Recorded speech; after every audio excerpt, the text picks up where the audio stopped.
자, 그러면 오늘 이제 수학 본격적으로 시작해 보도록 하겠습니다. 실과를 한 지 벌써 한 달이 지나서 실과가 끝나버렸어요.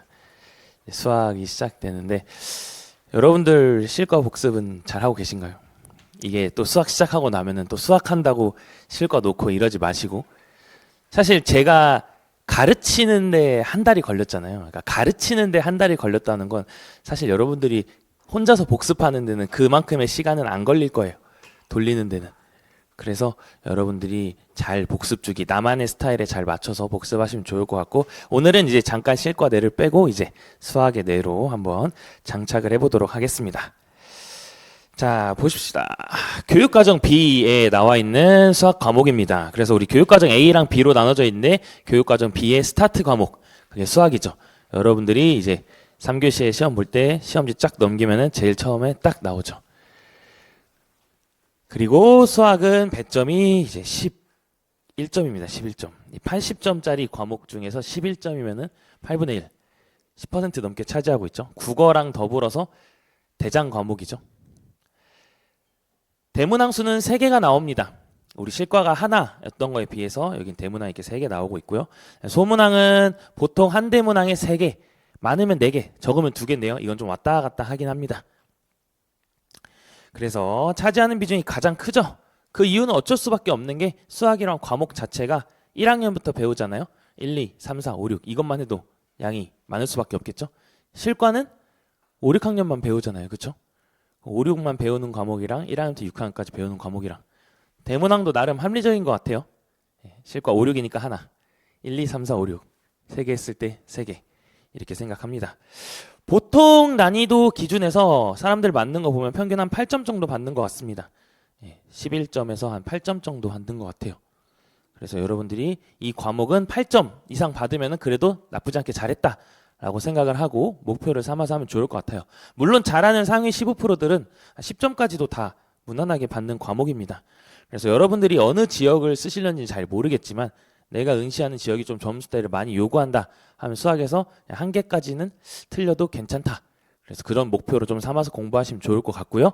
그 다음에 조금 점수가 좀 낮은 지역이면은 한 2개, 그날따라 좀 컨디션 안 좋으면 3개까지 해도 그래도 괜찮은 과목이긴 하다. 하지만 우리가 처음 공부 시작할 때는 다 맞겠다는 마음으로 이제 시작을 하는 거고, 시험장에 갔는데 모른다. 어쩔 수 없는 거죠. 그래서 여러분들이 이렇게 구성되어 있다고 아시면 될 것 같고요. 그 다음에 이제 수학 대문항 우리 실과 때 이미 보긴 했는데요. 이런 식으로 길게 쫙 나와 있는 거, 이거 하나를 대문항이라 하고 요 안에 들어있는 이 작은 거 하나들을 소문항이라고 하죠. 우리가 이걸 살펴볼 건데 일단 여러분들이 1, 2, 3번을 한번 읽어보면은 좋을 것 같아요. 나의 밑줄 친 니은을 고려하여 가의 밑줄 친 기역과 같은 발문을 통해 가에서 예비교사가 달성하려는 학습 목표를 쓰시오. 그러니까 학습 목표를 쓰는데 요거 2개를 봐야 된다라는 거죠. 이것도 볼까요? 나의 A의 방법으로 2분의 1을 기준점으로 해서 문제 1을 해결할 때 1 괄호 안에 공통으로 들어갈 여러 분수 중 한 개를 쓰고 문제 1을 해결하는 과정을 쓰시오. 발문만 보더라도 우리가 실과에서 자주 보던 발문이랑은 느낌이 다르죠? 실과는 주로 어떤 게 나왔어요? 빈칸에 들어갈 거 쓰시오. 밑줄 짝 치고 용어 쓰시오. 요런 게 주로 됐잖아요. 근데 이제 수학은 뭔가 이 문제가 조금 더 복잡합니다. 그래서 여러분들이 실과 때도 문제를 좀 잘 읽어야 된다는 게 수학에서는 그게 더 훨씬 중요해요. 수학에서 많은 분들이 답을 제대로 못 찾고 이상한 답을 쓰고 막 칼체당했다 하면서 틀렸다라고 하는 이유는 다 이 문제 속에 힌트가 있고 이 발문 속에 다 힌트가 있는데 그런 거를 제대로 파악하지 못하고 실과 풀듯이, 사실 실과는 진짜로 아주 높은 확률로 대충 읽고 풀어도 실수할 일은 많이 없습니다. 하지만 우리가 그런 걸로 실수하면 가슴이 아프기 때문에 연습을 하는 거죠. 하지만 수학은요, 대충 읽고 풀려고 하면 내 답도 대충 쓰게 되고 그러면 키워드에 벗어갈 확률이 굉장히 높습니다. 그래서 애초에 이 발문부터 다르기 때문에 여러분들이 수학이랑 과목은 좀 다른 눈으로 바라볼 필요가 있겠다.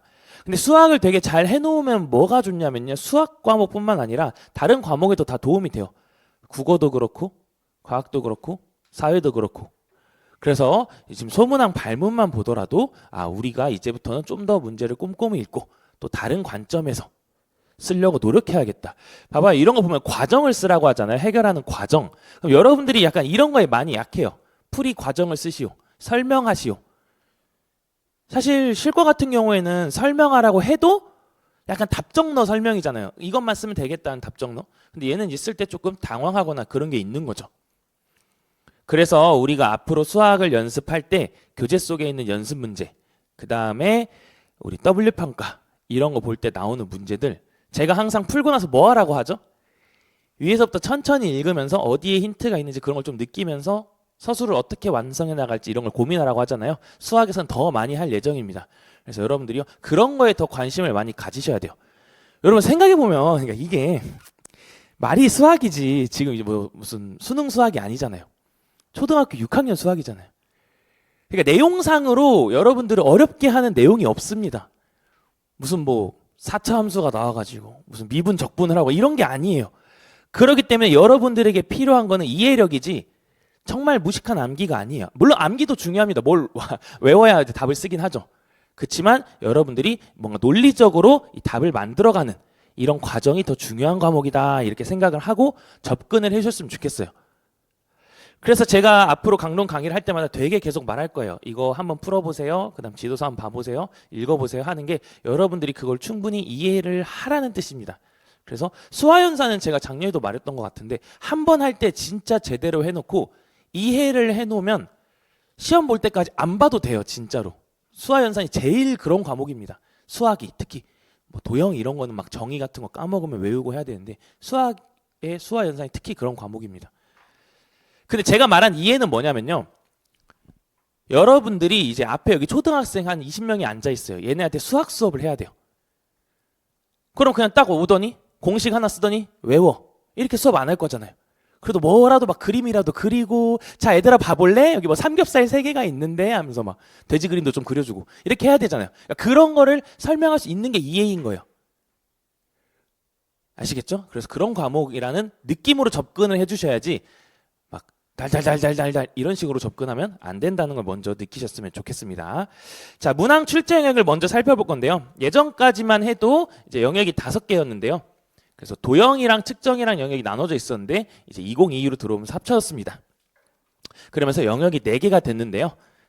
지금 2019 여기서부터 2015 개정 교육과정이 시작이 됐고 이제 여기서부터 1, 2, 3 해서 이제 완전히 이제 2022로 넘어왔죠. 여기서부터 보면요, 수화연산 계속 나오고 있죠. 이거는 이제 2013년도부터 그냥 계속 나오고 있습니다. 애초에 수학 단원 개수만 세봐도 수화연산이 제일 많아요. 항상 나옵니다. 그래서 여러분들이요, 저랑 수화연산을 하는 강의 수만 해도 이 수학 강의의 거의 절반 가까이 될 거예요. 아, 근데 이거를 하면은 4점짜리 대문항을 대비할 수 있구나, 이런 생각으로 접근하시면 좋을 것 같고요. 그 다음에 도형이랑 측정이 원래 왔다 갔다 하면서 나왔는데 합쳐지고 나서 세보니까 거의 안 빼먹고 많이 나온다라고 보시면 되겠습니다. 그래서 우리가 도형 측정 파트도 두 번째로 분량이 제일 많습니다. 세 번째, 변화와 관계 영역이 있는데요. 0000011. 그럼 000 몰라요, 여러분들. 이 다음 걸 알면은 뭐 하시면 되냐면요, 저기 이제 그 카지노 같은 데 가가지고 그 바카라라고 홀짝이라고 있거든요. 홀 다음에 짝이 나오는지 짝 다음에 홀 나오는지 그거 하시면 됩니다. 임용하실 필요 없어요. 그래서 대박 나시면 됩니다. 아무도 모르는 거예요. 아마 이 24년도까지만 해도 사람들이 보면서 야, 맨날 이 자료화 가능성만 나오네, 이거 좀 더 열심히 해야겠다. 변화 관계 안 나올라나? 혹은 어떤 사람은 뭐 하겠어요? 나올 때 됐다, 나올 때 됐다, 나올 때 됐다, 나올 때 됐다, 나올 때 됐다, 나올 때 됐다, 이렇게 하는 거죠. 근데 그 나올 때 됐다라는 말은 진짜 저 시험 볼 때도 있었어요. 그때도 맨날 나올 때 됐다. 저도 몇 개 좀 낚였어요. 요즘에 예를 들어서 뭐 과학 같은 경우에 이제 지구와 우주 쪽이 되게 많이 나오긴 하는데 저 때는 진짜 안 나왔었거든요. 나올 때 됐다. 저 전날, 아니 시험 당일날 아침에 그거 조금 더 보고 갔습니다. 안 나왔습니다. 역사 나올 때 됐다 하면서 막 여러분들 막 사회 역사 괴롭히고 할 텐데 나올 때 됐다 해가지고 또 아침에 보고 갔어요. 안 나왔어요. 그래서 나올 때 됐다라는 건 되게 의미 없는 행위긴 하지만 그래도 그냥 경향상 봤을 때 수화 연산과 도형 역시 그래도 제일 중요하다. 요 정도만 느끼시면 될 것 같고요. 애초에 여기 자체가 양이 그렇게 많지 않아요. 여기는 진짜 적어요. 그래서 여러분들이 부담 없이 준비하시면 좋을 것 같고요. 문제 해결 같은 경우에는요. 이 얘네 내용이랑 좀 벗어나지만 약간 여러분들이 이 제시문을 잘 읽고 풀면 되는 문제, 그런 식으로 구성된 경우가 예전에 조금 나온 적이 있었는데요. 이건 우리가 나중에 같이 살펴보면서 어떻게 대비하면 되는지 알아볼 예정입니다. 너무 무서워하지 않으셔도 됩니다. 자, 문항 내용 구성을 살펴보면요. 여기 보면은 이런 식으로 교사들이 대화를 합니다. 이번에 이거를 지도하려고 해요. 근데 어떻게 지도할 계획인가요? 라고 물어보잖아요. 그러면서 저는 뭘로 지도할 예정입니다. 이런 식으로 나오잖아요. 그러니까 즉 애초에 제시문 자체가 주로 어떻게 구성이 되냐? 어떤 차시를 딱 갖다 놓고 어떻게 지도할 거예요? 뭐가 중요한 부분인가요? 뭘 조심해야 되나요? 이런 게 많이 물어본다는 거죠. 즉 여러분들이 이 수학 강론을 바라볼 때 내가 내일 공개 수업을 하는 사람이다 라는 생각으로 이 수업의 내용에 대해서 이해를 하려고 하는 게 중요하다는 겁니다. 그 다음 두 번째 보면요. 여기도 교사와 학생의 대화가 있죠. 이런 식으로 대화가 나와요. 즉 수업 장면 같은 느낌으로 이제 나오는 거죠. 물론 여기가 가장 많이 나오긴 하지만요. 가끔씩 이런 식으로 나옵니다. 즉 아까 말씀드린 대로 수업 장면, 내가 실제로 수업을 한다는 느낌을 갖고 있어야 되고요. 애들이 예상하는 질문, 애들이 나한테 할 수 있는 질문, 이런 걸 좀 생각해 보시면 좋을 것 같고요. 그 다음에 요즘에 이제 수학에도 이제 막 이런 게 활동지, 애들이 실제로 하게 되는 활동지 이런 게 이때도 나오고 작년에도 나오고 이런 식으로 나옵니다. 그러면 여러분들이 그 강론 공부를 할 때 거기 나와 있는 어떤 애들이 직접 푸는 문제 같은 거는 당연히 해결할 수 있어야 되고 그걸 어떻게 활용할 수 있는지도 알아야 된다는 거죠. 애초에 문항이 이렇게 구성이 되기 때문에요. 아까도 계속 반복해서 말씀드리지만 내일 수업을 해야 된다. 담임 선생님입니다. 내일 수업을 해야 된다. 근데 내용을 하나도 모른다. 그럼 뭐부터 해요? 지도서 펴야 되잖아요. 지도서 펴면서 왼쪽 구석에서 이렇게 보면서 하잖아요. 이거 애들한테 설명해야지. 이렇게 설명해야지. 그런 식으로 느끼시면 좋을 것 같습니다. 자, 시험 범위 이거는 이제 너무 지겹도록 들으셨을 것 같은데 시험 범위는 당연히 2022 개정 교육과정이죠. 실과 때 이미 한번 말씀드렸던 것 같은데 교육과정이 구성이 되고 그걸 이제 해석을 해서 수업을 해야 되는데 그걸 해석을 해서 수업할 수 있도록 만들어준 게 지도서고 교과서, 지도서. 그 다음에 그거를 만들기 위해서 내용을 집어넣기 위해서 원리를 위해서 어떤 학자들의 이론 이런 거를 가져온다라고 했죠. 우리가 실과에서는 사실 약간 근본이 좀 딸리다 보니까 이 뭔가 베이스 기반이 된 이론이 없다 보니까 우리가 지도서 총론 같은 거 볼 때도 약간 교수학습 이런 것만 봤다면 수학은 그래도 되게 오래전 고대 그리스부터 막 왔던 그런 학문이기 때문에 나름의 어떤 이론적 기반이나 논리성 체계를 만드는 논리 이런 게 좀 잡혀 있습니다. 그래서 아마 실과보다는 좀 그런 측면에서 이런 이론 및 지식에 대해서 좀 외워야 될 게 몇 개가 있을 거예요. 근데 괜찮습니다. 우리가 지금 시험 보는 건 초등교사가 되기 위한 시험이잖아요. 그래서 여러분들이 초등학생을 지도할 때 알아야 되는 특성이나 그런 거 관련돼 있는 수준만 알면 되는 거지 어떤 깊은 이론 그런 건 아니니까 걱정하지 않으셔도 됩니다. 그래서 뭐 이런 식으로 교육과정이 구성이 되어 있었죠. 보면요. 수학에서 교육과정은 어떤 의미를 지닐까 이렇게 해놨는데요. 실과만큼 교육과정 내용이 중요한 과목이 수학입니다. 왜냐하면 거기 안에 공부 방향, 방법 다 들어있습니다. 그래서 여기에 모든 게 담아있기 때문에 공부 방법은 실과랑 똑같다. 교육과정 갖다 놓고 계속 읽으면서 옆에 내용을 해석하고 이해하고 그대로 하시면 되겠습니다. 너무 좋죠? 네, 그대로 하면 되잖아요. 그래서 제가 실과 때 잘 해도라는 게 실과 때 좀 습관화가 되어 있고 느낌을 잡고 나면은 수학에서도 똑같이 하면 되겠네. 이렇게 생각하시면 되겠습니다. 제가 교육과정 문서를 하나 가져와 봤는데요. 여기 보면은 우리 그 내용 체계표가 있잖아요. 도형과 측정 영역의 내용 체계표를 한번 가져와 봤는데 제가 실과 과목 이야기할 때 내체표 이야기를 하면서 어떤 이야기 했었죠? 조금 좀 뭔가 좀 근본이 없어 보인다. 핵심 아이디어 같은 것도 좀 별론 것 같다. 이렇게 말씀을 드렸는데요. 수학은 공부 방법이 여기에 다 적혀 있습니다. 수학은 영역이 4가지가 있었잖아요. 그 4개의 영역별로 공부하는 방법이나 방향이 조금씩 다릅니다. 근데 그 가이드라인이 다 어디 나와 있냐면 여기 핵심 아이디어랑 여기 밑에 내용 요소에 다 나와 있습니다. 그래서 여러분들이요, 이 영역에 대해서 어떻게 공부해야 될지 헷갈릴 때마다 그냥 이 내체표 열어서 그냥 이걸 읽어보세요. 아, 맞다. 이 영역은 이걸 더 중점적으로 봤어야지. 내가 잘 챙기고 있는지. 그런 거의 기준이 다 여기 나와 있습니다. 나름 이제 수학 같은 경우 여러분 어렸을 때 막 그런 말 들어보지 않았어요? 수학은 이 막 위계성이 중요하다. 그래서 밑에서 무너지면은 뭐 나중에 못한다. 그러면서 막 애들 막 수포자 이야기하면서 요새 뭐 애들이 가장 많이 포기하는 데가 어딘지 아세요? 하면서 초등학교 3학년 뭐 분수를 들어오면 포기를 한대요. 솔직히 이해가 되진 않긴 하는데 그러면서 그때 한번 빵꾸 나면은 그 위에도 못한다. 초등학교 때 수학 안 해놓으면 중학교 때도 못한다. 고등학교 때도 못한다. 그런 이야기를 하잖아요. 나름 위계성이 있기 때문에 그 위계성 속에서 이런 논리가 굉장히 잘 펼쳐져 있습니다. 한번 볼까요?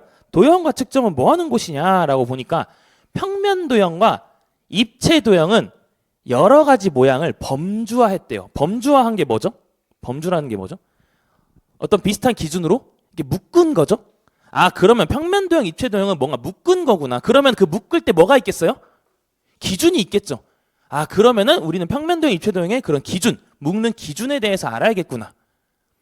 그리고 여기 보면요, 평면 도형과 입체 도형은 고유한 성질을 갖는데요. 그럼 우리가 당연히 뭐도 알아야겠어요? 평면 도형과 입체 도형들의 성질도 알아야 된다라고 여기 다 나와 있는 거죠. 그 다음에요, 도형의 성질과 관계를 탐구하고 정당화하는 것은 논리적으로 비판적으로 사고하는데 기반이 된대요. 아, 어떤 우리가 도형의 성질, 관계 이런 게 나올 텐데 우리가 그걸 탐구할 수 있어야 돼요. 즉 우리가 어떤 거의 성질을 알려면 정의는 솔직히 외우는 거잖아요. 누가 갑자기 초등학생이 선생님한테 와요.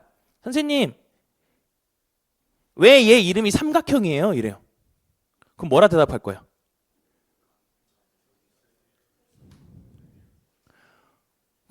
그쪽 이야기하죠. 무슨 각이 어쩌고 변이사기 어쩌고 하겠죠. 그게 아니, 그냥 누가 얘를 그냥 이름을 그냥 삼각형이라 해놓은 거예요. 그냥 왜 당신 이름이 양환경입니까라고 하면은 그냥 지워줬어요, 누가. 에? 할아버지가 지워줬어요. 이런 느낌인 거예요. 근데 그게 아니라 얘의 성질을 탐구한다는 건 뭐예요? 뭔가 이거를 활동을 하게 되잖아요. 나중에 학년이 올라가면 보통 증명을 하죠. 증명을 하는데 초등학교 수준에서는 뭐 하겠어요? 접였다, 폈다, 오렸다, 붙였다 뭔가를 하면서 탐구를 하겠죠? 그래서 이런 성질을 탐구하는 그런 과정들도 굉장히 중요하다라고 나와 있는 거죠. 그러면 우리가 어떤 이 범주화는 정의를 알게 되고 성질을 알게 되는데 그걸 알게 되는 탐구 과정도 우리가 알아야 되는구나가 나와 있는 거죠. 세 번째 보니까 측정은 여러 가지 속성의 양을 비교하는 거래요. 그래서 속성에 따른 단위를 이용해서 양을 수치화한 거래요. 우리가 도형과 측정에서 측정에 대해서 배울 건데 거기서 여러 가지 속성들이 있을 거래요. 그 속성들이 여기 밑에 나와 있는 거거든요. 길이, 들이, 무게, 각도 뭐 이런 것들을 배울 거예요. 근데 이런 게 뭐 하는 거다? 뭔가 비교를 하기 위한 거다. 근데 비교를 할 건데 뭐가 필요하다? 단위를 이용해서 수치화를 한 거다. 여기 나와 있는 단위들이 다 비교를 하기 위해서 지금 수치화를 하는 그런 과정이구나. 그럼 여러분들도 얘네들이 비교하는 과정이랑 그 다음에 양을 수치화하는 과정 이런 걸로 해석하는 과정에 대해서도 알고 있어야 되는구나 라고 이 영역의 가이드가 되어 있는 거죠. 여러분들이 기출문제를 풀어보시면 도형 관련된 풀어보시면은 당연히 알게 되는 사실이긴 합니다. 도형의 정의 성질이 중요하구나. 근데 그 중요한 이유가 자주 출제돼서긴 한데 애초에 이 문서 속에서 이 영역은 이게 굉장히 중요하다라고 이야기를 하고 있는 거예요. 그 다음에 우리 중학교는 여기 필요 없는 거죠. 이거는 필요 없는 거고, 그렇죠? 피타고라스 정리, 그립네요. 이런 거 필요 없죠. 우리는 이제 여기만 보면 되는데요. 이제 여기 나와 있는 게 이제 애들이 배워야 되는 거예요. 입체 도형, 평면 도형, 비교, 도형, 기초 막 이런 걸 배우는 거죠. 이거는 지식적인 측면이죠. 지식 이해. 애들이 이런 걸 알아야 된다는 거죠. 그러면 여기 나와 있는 여러 가지 삼각형, 여러 가지 사각형, 다각형, 직육면체, 정육면체, 각기둥, 각불, 원기둥, 원뿔, 구 지금 다양한 도형들이 있잖아요. 평면 도형, 입체 도형들이 있잖아요. 그럼 여러분들이 이 각 요소들에 대해서 뭐를 당연히 알아야 된다? 정의, 성질, 그다음에 성질 탐구하는 과정, 이거를 기본으로 알아야 된다는 거죠. 근데 사실 여러분들 지식적인 측면에서 너무 쉬워요. 삼각형 모르는 사람 있어요? 정삼각형 모르는 사람 있어요? 직사각형 모르는 사람 있어요? 다 알잖아요. 근데 여러분들한테 묻는 건 그 단순 지식이 아니라 그거를 애들한테 지도할 때 결국에 이런 걸 어떻게 지도해야 되냐를 묻는 거죠. 자, 그러면 이걸 바탕으로 애들이 뭘 알아야 되냐? 여기 이런 것도 여러분들 보통 잘 안 보잖아요. 그렇죠? 근데 여기에 애들이 배워야 되는 것들이 다 적혀 있습니다. 물론 이런 지식이의 과정기능 가치 태도 중에 2가지 이상을 묶어서 만들어진 게 뭐죠? 성취 기준이죠. 맞아요. 그래서 성취 기준을 잘 보면 어차피 거기 다 적혀 있긴 합니다만 그 원리가 다 여기 나와 있는 건데요. 여러 가지 사물과 도형을 기준에 따라 분류해야 된대요. 그러면 여러분들이 앞으로 만나게 되는 어떤 도형들이 어떤 기준에 따라 분류하게 된다면 애들한테 어떤 기준에 따라서 분류하게 하는지를 알아야 되는 거죠. 도형의 개념, 구성 요소, 성질을 탐구하고 설명해야 된대요. 그러면 여러분들도 어떤 도형이 등장했을 때 그 도형의 개념, 구성 요소, 성질에 대해서 설명할 수 있어야 되고 어떤 탐구 과정으로 할 수 있는지를 알아야 되는 거죠. 그리기와 만들기, 추측하고 그리기, 추측하고 쌓기나무 개수 구하기, 여러분 다 할 줄 알아야 된다는 거죠. 왜? 이게 누가 배워야 되는 거? 애들이 배워야 되는 게 이거란 거잖아요. 그럼 여러분들은 이거를 가르칠 줄 알아야 된다는 거죠. 여러 가지 양을 비교 측정 어림하는 방법 탐구하래요. 그러면 어떤 방법으로 탐구하는지 여러분들이 알고 있어야 된다는 거죠. 그래서 이런 식으로 나와 있다. 그래서 수학이란 과목은 이 내용 체계표를 보면은 길을 잃지 않을 수 있다. 중요한 게 많이 나와 있다. 한번 볼까요? 이걸 바탕으로 만들어진 게 이제 성취 기준이잖아요. 제가 여기 3, 4학년군 거를 한번 가져와 봤어요. 여기서 보니까 도형의 기초, 원의 구성 요소, 여러 가지 삼각형, 사각형 하는데 보통 이 내용 요소에 있는 게 여기 있습니다. 또 이쁘게 다 분류해 놨어요. 이쁘게 이렇게. 그렇죠? 실과보다 좀 친절한 것 같죠? 분류가 되어 있고. 근데 여러분들이 성취 기준 만들어진 걸 잘 보면요.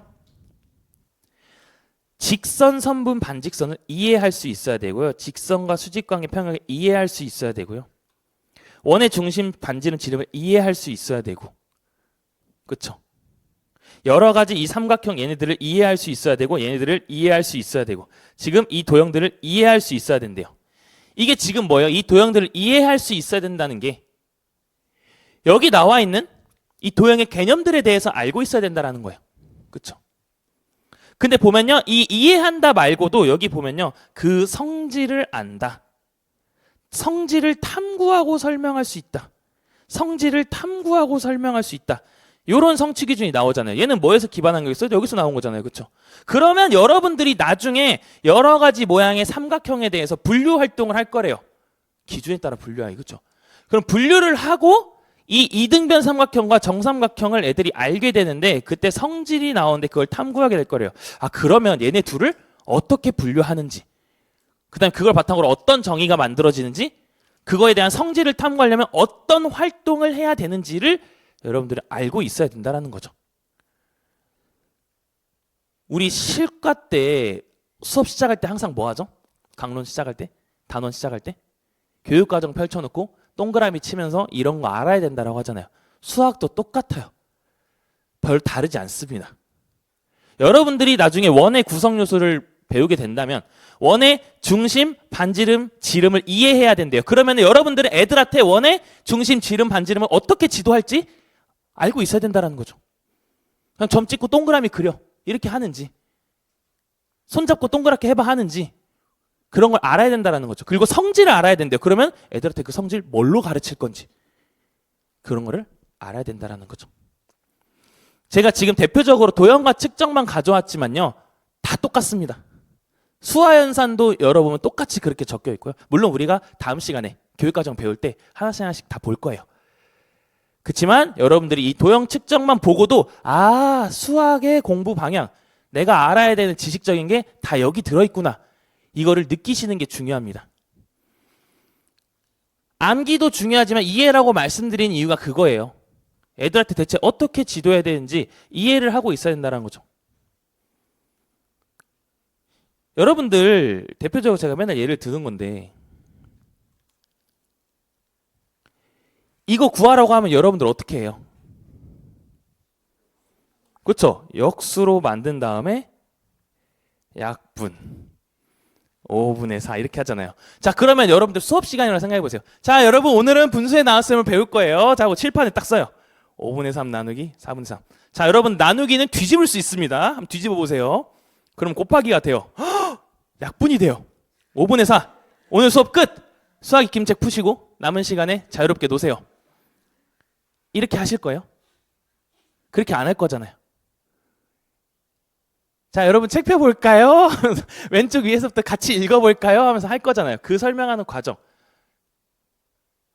원의 성질? 쉽잖아요.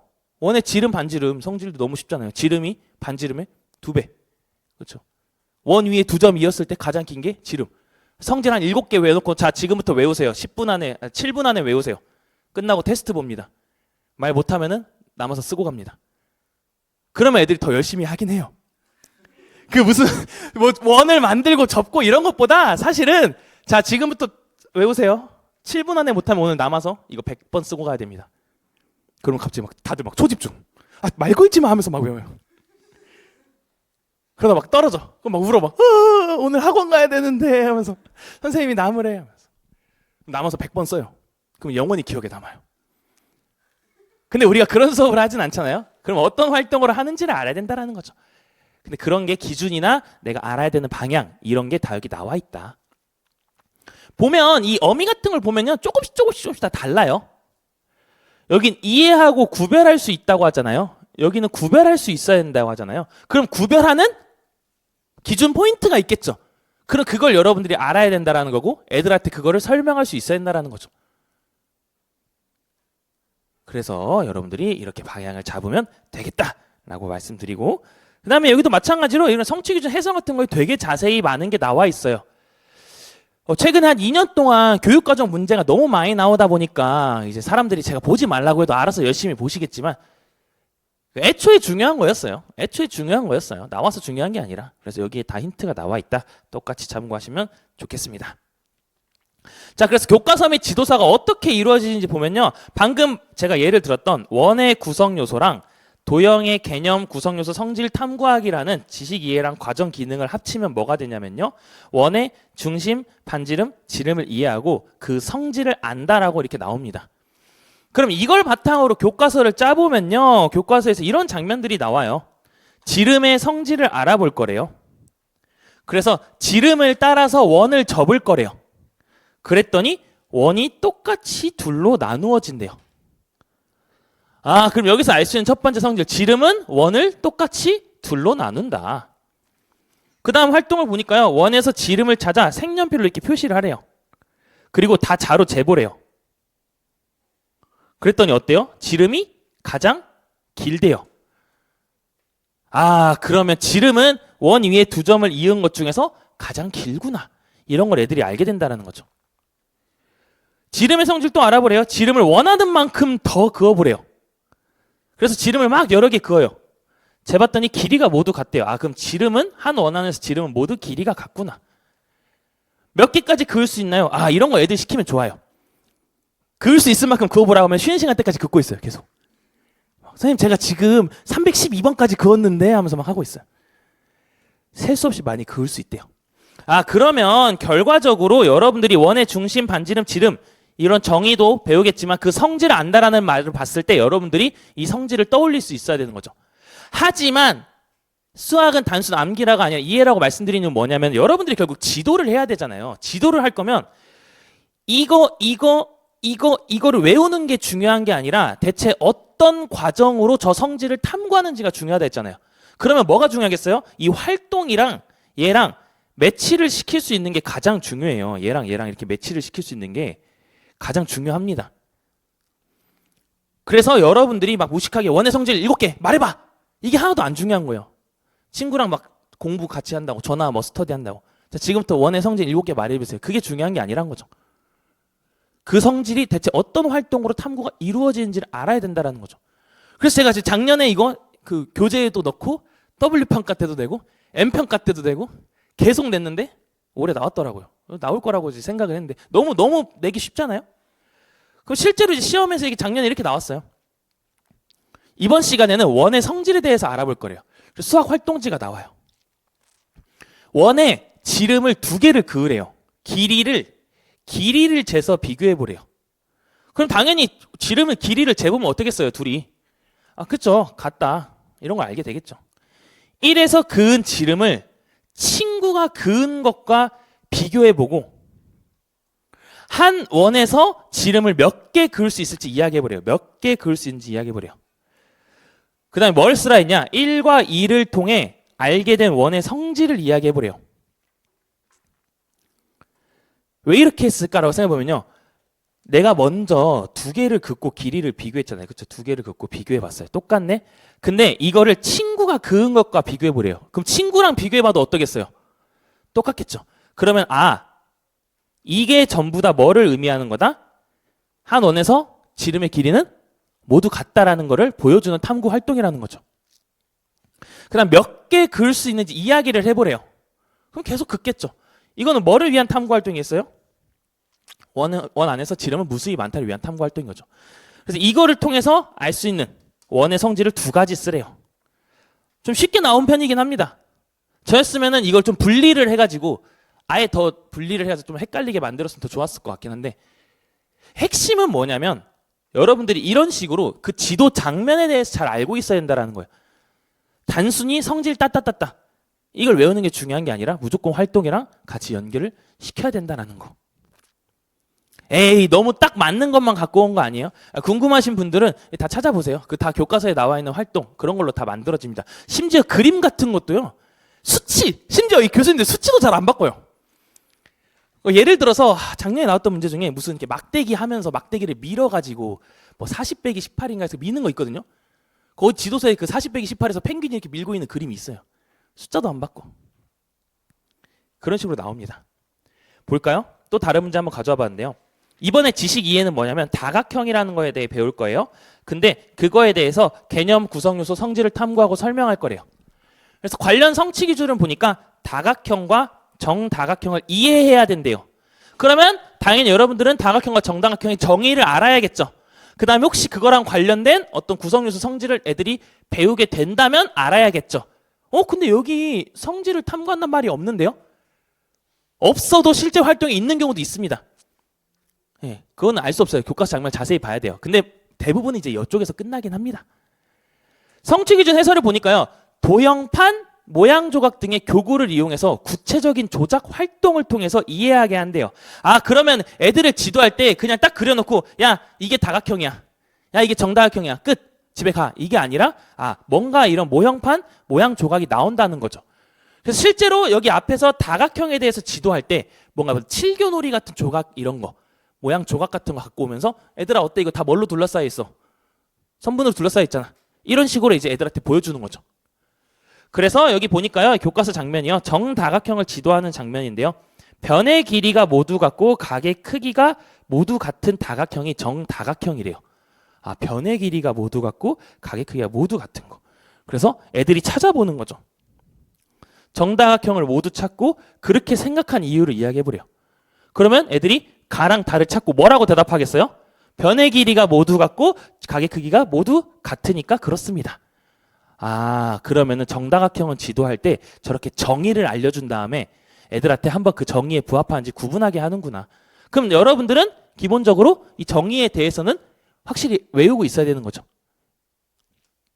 그리고 밑에 보니까요. 이렇게 원형 도형판에 정다각형을 이렇게 만들어 보는 거죠. 자기가 만들어 보고 설명해 보라고 해요. 여기서 말하는 설명은 뭐겠어요? 이게 왜 정다각형인지 설명하라고 하는 거죠. 그럼 답이 당연히 또 뭐가 나오겠어요? 전부 다 변의 길이가 같고 각의 크기가 모두 같다 이런 식으로 나오겠죠.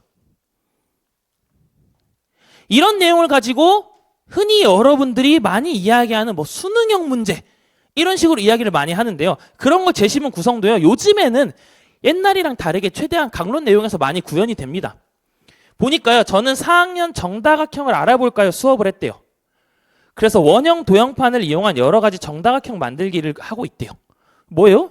여기 한 거잖아요. 이게 그냥 수업 장면으로 그대로 나오는 거죠. 시험 장면으로. 뭐 원형 도형판은 못이 일정한 간격으로 놓여 있고 다릅니다. 여러분 사실 이렇게 지도교사가 정말 말이 많잖아요. 보통 말이 많은 이유는 문제에서 오류를 만들지 않기 위해서 친절하고 세밀하게 설계하기 위한 경우가 굉장히 많습니다. 실제 시험장에서 잘 모르겠다면 이런 부분을 꼼꼼히 읽어보면 되는 거죠. 못이 일정한 간격으로 원 모양으로 있대요. 애초에 일정한 간격과 원 모양이 아니면 성립이 안 하는 문제가 되니까 이런 말을 적어놓는 거죠. 못의 개수에 따라서 정다각형의 종류가 달라진대요. 그래서 도형판을 선택할 때 이러한 점을 고려해야 된대요. 보니까 그림 2와 같이, 얘가 그림 2거든요. 못의 개수에 따라서 이웃한 두 개의 못과 원의 중심이 이루는 각의 크기가 달라진대요. 아, 그렇구나. 달라지는구나. 이웃한 거랑 따라서. 그래서 못의 개수에 따라 만들 수 있는 정다각형의 종류가 달라진대요. 아, 얼마나 친절해요. 사실은 이거 다 없애고 그냥 못의 개수에 따라 정다각형 종류가 다릅니다 해도 되는데 왜 달라지는지 설명까지 해줬어요. 친절하게. 아, 두 개를 이을 때 두 사이 중심과 이루는 각이 달라져서 달라지는 겁니다. 예를 들어 원을 이루는 못이 12개인 도형판에서는 얘가 12개잖아요. 4가지 종류의 정다각형을 만들 수 있대요. 그래서 시험 문제가 4가지 종류의 정다각형이 뭐냐 이렇게 나왔는데요. 사실은 이건 여러분들한테 뭘 요구하고 있는 거냐? 정다각형의 정의에 대해서 일단 알고 있는지를 묻고 있는 거예요. 아까 정의가 뭐였죠? 변의 길이가 모두 같으면서 각의 크기가 모두 같은 거잖아요. 그러면 여러분들이 이 문제를 풀 때 쓸 수 있는 힌트는 2개인 거예요. 크게. 하나, 변의 길이 모두 같고 각의 크기 모두 같고. 두 번째, 여기서 말한 대로 이웃한 2개의 못과 원의 중심이 이루는 각의 크기를 이 2가지 힌트를 활용해서 해보라는 거죠. 찍는 문제일 수도 있는 게 생각해보세요. 여러분, 못이 12개 있어요. 그러면 최대 만들 수 있는 게 뭐예요? 12각형이잖아요. 최소로 만들 수 있는 게 뭐예요? 그래서 1각형, 2각형 없잖아요. 3각형이잖아요. 그럼 3각형부터 12각형까지 몇 개예요? 그냥 단순하게 따졌을 때 10개잖아요. 10개 중에 4개를 만들 수 있대요. 잘 찍어보라는 거죠. 정말 단순하게 생각해보면. 근데 아마 실제 시험장에 막 당황할 거예요. 이 그림 뭐야? 60, 30, 막 머릿속에 막 왔다 갔다 하면서 별표 치고 넘어가죠. 그게 아니라 이런 문제들이 요즘에는 대부분 내가 정확히 강론 지식을 알고 있냐 플러스 여기 문제에서 하란 대로 하고 있냐를 보는 경우가 많은 거죠. 여기서 유일한 힌트는 뭐예요 지금? 2개의 못과 중심이 이루는 각의 크기가 달라진대요. 그러면은 얘가 이루는 각의 크기를 만들 수 있는 게 뭐냐라고 생각해보면 여기 30도. 그 다음에 뭐 만들 수 있어요? 60도. 그 다음 뭐 만들 수 있어요? 90도. 그 다음 뭐 만들 수 있어요? 120도. 150도? 180도를 만들 수 있잖아요. 그렇죠? 1로 넘어가면은 사실 이 반대쪽이랑 똑같잖아요. 그럼 몇 개? 하나, 둘, 셋, 넷, 다섯, 6개잖아요. 또 줄여졌어. 6개 중에 4개 찾으라는 거죠. 얘랑 얘는 이거는 일자잖아요. 아웃. 얘는 빵도 마찬가지니까. 5개 남았어. 5개 중에 4개 찍으래요. 문제가 점점 쉬워지죠. 그러니까 이런 식으로 요즘에는 그 문제 해결형 문제들이 다 이런 식으로 나와요. 강론 지식을 잘 알고 있냐? 그 다음에 제시문에 나온 힌트를 정말로 잘 쓸 수 있냐? 애초에 정다각형 자체가 각이 모두 같다는 거에서 출발했으니까 각이 모두 같다라는 건 뭐예요? 결국 얘네들이 이루고 있는 구성 요소들 안에 중심과 이루는 각들도 다 같아야 될 거 아니에요, 애들끼리. 그거를 묻고 있는 거죠. 각의 크기에 대해서. 물론 저는 답안지 제출할 때 뭐로 제출했냐면 얘 정의 자체가 변이 모두 같고 각이 모두 같잖아요. 각이 모두 같은 걸로 안 풀고 저는 변이 모두 같다는 걸로 풀었어요. 못이 일정한 격으로 12개가 있는데 그럼 이 12개를 이어서 만들 수 있는 경우는 결국 12의 약수다. 12의 약수는 1, 2, 3, 4, 6, 12. 6개야. 근데 1각형, 2각형 없잖아요. 그러니까 이 4개가 끝이다. 제가 쓴 거는 사실 이 문제 힌트도 안 썼어요. 그냥 변의 길이가 모두 같다는 것만 썼어요. 맞다고 해주더라고요. 물론 저는 그렇게 안 그러니까 만약에 제가 수험생이었으면은 이거 썼을 거예요. 이웃한 가게 크기가 어쩌고 썼을 거예요. 그게 제 생각에 더 좋은 답이라고 생각을 해요. 근데 저는 그 현장에서 이거를 변의 길이로 풀면 안 되나? 어차피 일정한 간격이니까 12의 약수로 풀어버리면 되지 않나? 간격이 똑같으니까. 이렇게 했는데 됐다고 하더라고요. 그럼 이게 칼체일까요? 물체일까요? 제 기준 물체인 거예요. 제 기준 물체인 거예요. 저였으면 만약에 제가 시험 봤는데 제가 시험 문제를 냈는데 여러분들이 변의 길이를 썼으면 뭐라 했을 거예요. 최대한 여기 힌트 나와 있으니까 이걸로 쓰세요. 이렇게 말했을 거예요. 근데 맞다 해줘요. 왜? 논리적으로 맞으니까. 핵심은 지금 이 문제를 푸는 게 핵심이 아니라 결국 이런 식으로 항상 제시문이 나온다는 거죠. 어려운 문제들도 다 우리가 배우는 강론 지식에 대한 이해를 잘 하고 있으면 해결할 수 있게 가는 건데 보통 시험장에선 떨리고 긴장되고 이러니까 생긴 걸로 판단해요. 여러분들이 보통 문제를 난이도를 생긴 걸로 판단해요. 아마 작년 실과도 처음에 어렵다고 생각한 이유가 생긴 걸로 판단해서 그래요. 사실은 말이 길어지면 길어질수록 쉬운 문제예요. 여러분 혹시 옛날에 그 수능 수학에서 무한급수 문제 아세요? 무한급수 문제? 1-r분의 a 보면은 막 그림이 막 엄청 복잡하게 나와 있고 설명도 막 이만큼 있잖아요. 근데 잘 읽어보면 그거 다 뭐 하는 거예요? 문제 설계하려고 힌트 집어넣느라 그 말 다 집어넣잖아요. 똑같습니다. 그래서 제가 실과 때도 말했지만 기출문제를 볼 때 위에서부터 차분하게 보면서 가는 게 되게 좋아요. 우리가 보통은 이런 기출문제를 풀 때도 이 보통 밑줄 쳐 있는 부분만 딱 공부를 하거나 이러는데요. 그 앞뒤 맥락까지도 굉장히 중요합니다. 그런 흐름으로 지도를 하니까 넣어놓은 경우가 많고요. 이런 것도 굉장히 중요한 수학 공부의 방향입니다. 이제 여러분들이 이 정도 들었으면 진짜로 외울 건 조금 외워주고 내가 이해를 잘하는 게 정말 중요하구나 라고 생각을 하실 필요가 있는 거예요. 자, 출제 빈도 분석하기 했는데요. 사실 이 출제 빈도는 크게 의미는 없습니다. 제가 그냥 여러분들 알기 쉬우라고 이렇게 분석을 해놓은 건데 제가 늘 주장하는 거 뭐예요? 이 강론도 사실은 다 어디서 강조한 거다? 이 교육과정에서 나온 거다. 사실은 이게 다 교육과정이다 라고 생각하는 게 맞지만 여러분들의 편의를 위해서 이런 식으로 느낌을 나눠봤는데요. 결국에 교육과정에 대해서 굉장히 이렇게 꾸준하게 출제되고 있는 것도 있긴 하고요. 강론이 항상 가장 많은 차지를 하고 있습니다. 뭐야 여기 보니까 문제 해결령 굉장히 많은데요. 이게 더 중요한 거 아니에요? 아니죠. 제가 말씀드렸죠. 이것도 다 어디서 출발한다? 강론에서 출발을 한다. 그리고 이게 요즘에 주로 이렇게 항상 나온다.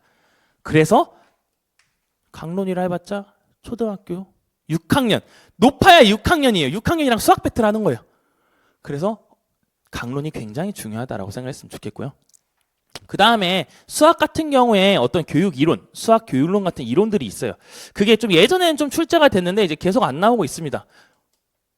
원래 여러분들 이거 꿀팁인데 이거 너무 꿀팁 많이 푼다. 여러분 나중에 막 카지노나 이런 데 가잖아요.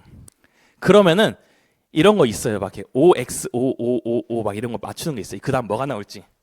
근데 많은 분들이 이제 이거 할 때 5555 이렇게 있어요. 그럼 그 다음에 뭐 걸 것 같아요?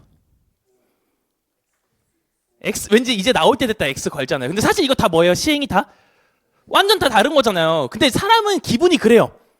기분이 왠지 이젠 다르다. 그럼 어떻게 해요? 여기다 또 돈 거는 거예요. 또 실패. 또 X를 걸어요. 또 실패. 또 실패. 가는 거죠.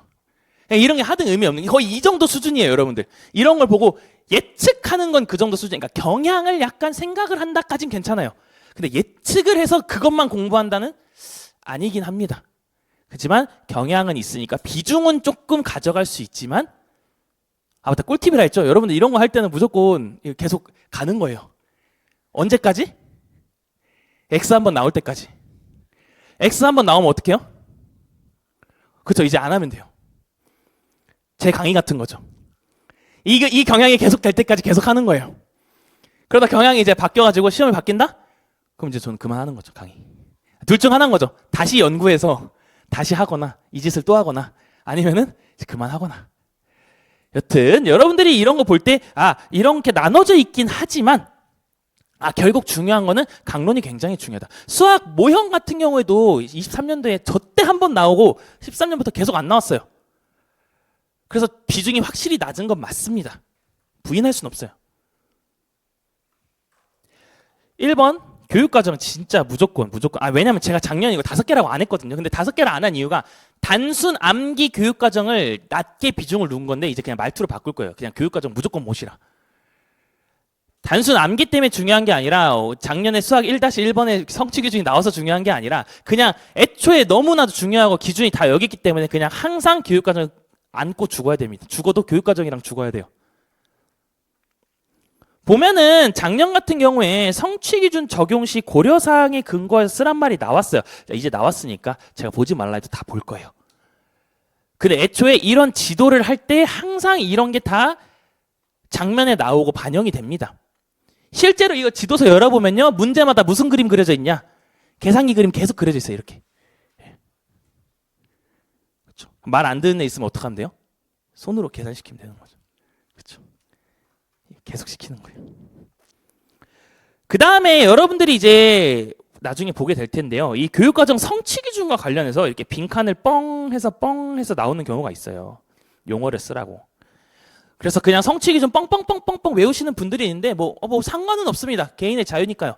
근데 제 생각에는 뻥뻥뻥뻥뻥 외우는 것보다는 항상 강론 공부하면서 그때 한번 또 읽고 나중에 복습할 때 성취 기준 또 한 번 보고 여러분 뭐 단거나 하고 뭐 하실 때도 그냥 성취 기준 먼저 보고 이런 식으로 성취 기준을 먼저 보고 기준을 잡는 습관화를 들이기만 해도 충분히 해결할 수 있습니다. 그 이유는 뭐냐면요. 아주 높은 확률로 이렇게만 안 나와요. 실과도 똑같아요. 그러니까 이런 식으로만 안 나와요. 항상 밑에 이거랑 관련된 설명이 보통 같이 따라 붙습니다. 그래서 얘가 애매하더라도 밑에 설명을 잘 읽으면 풀 수 있도록 나옵니다. 그래서 교육과정을 막 빈칸 빠바바박 뚫어서 외우는 거 뭐 자유이긴 하지만 그거보다는 역시 이해가 중요하다. 이 장면에서 이거 지금 답이 그거거든요. 어림이거든요. 어림. 그러면 이거 실제 지도서 가서 펼쳐보면 알아요. 이따 뒤에 그거 여기 없고 2강에 있구나. 거기서 한번 같이 볼게요. 자, 그다음 모형 딱 한 번 출제됐는데요. 그래서 굉장히 중요하진 않은데 모형은 언제 그냥 같이 보면 되냐면요. 그냥 강론 학습할 때 얘가 적용되는 흐름을 챙기기만 하면 돼요.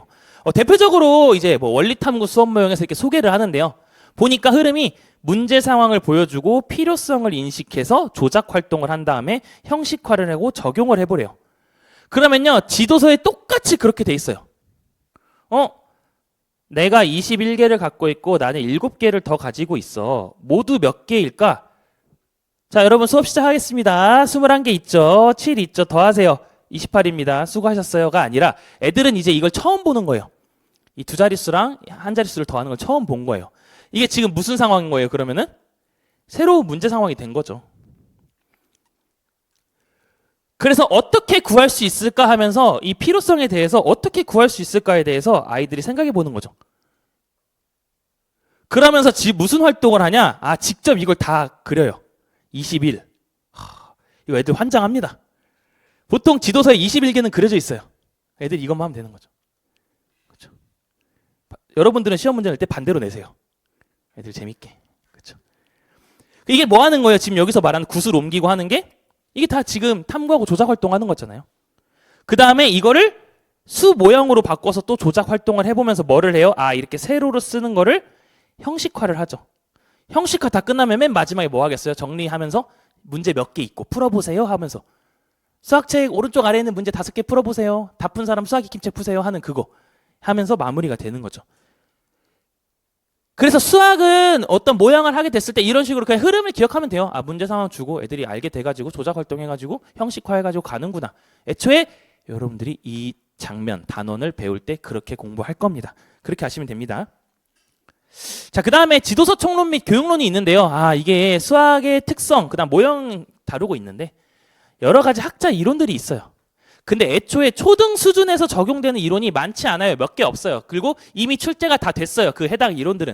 그래서 그 이론에 대해서는 기출된 부분까지만 잘 챙겨서 또 나와서 헷갈리지 않게만 하시면 됩니다. 그렇게만 기억하시면 될 것 같아요. 이건 이게 제일 중요하다 했는데 이것도 뭐라 했죠? 교육과정이랑 함께 간다. 수학에서 항상 많이 나오는 게 다 이런 식이에요. 예를 들어서 뭐를 설명하래요. 그러니까 뭔가 예를 들어서 네가 설명할 수 있냐를 되게 많이 물어봐요. 근데 이 예를 직접 주는 경우도 있고 아니면 네가 하나 선택해서 해봐 하는 경우가 있어요. 즉 여러분들이 나중에 수학을 배울 때 지도서 장면에서 어떤 원리를 배우잖아요. 그러면 알고 넘어가는 게 아니라 여러분들이 진짜 초등학생이라고 생각을 하고 직접 숫자 하나 집어넣어서 만들어보고 식 써보고 계산해보는 게 가장 중요합니다. 왜? 한번 직접 써보면 이해가 바로 돼요.